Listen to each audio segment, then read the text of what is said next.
I don't understand the wisdom of repentance, and that when you repent from a sin as if you did not commit the sin.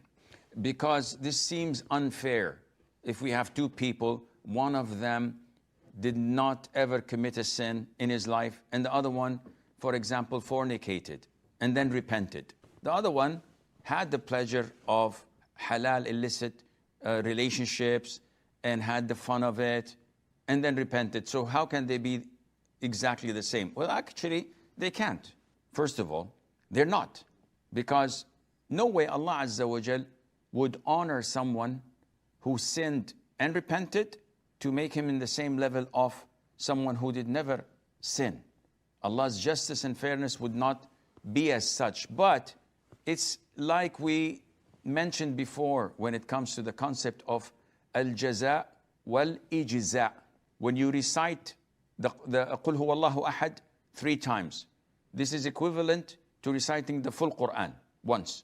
Would that person who recited Qul Huwallahu Ahad 3 times in less than a minute be rewarded in the same reward that a person took a whole day to recite the Quran from cover to cover, assuming that this is permissible, if not in 3 days?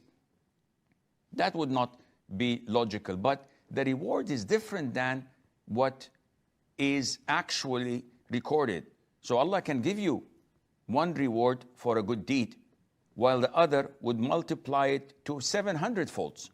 Likewise, someone who did not sin at all in his life would be rewarded plenty, though the one who had sinned and repented would be forgiven, as if he did not have a sin, but he won't be in the same category.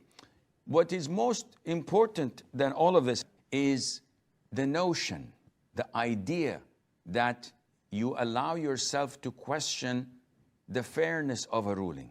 This is dangerous. If you open the Pandora box, Satan would mess up with your head, big time.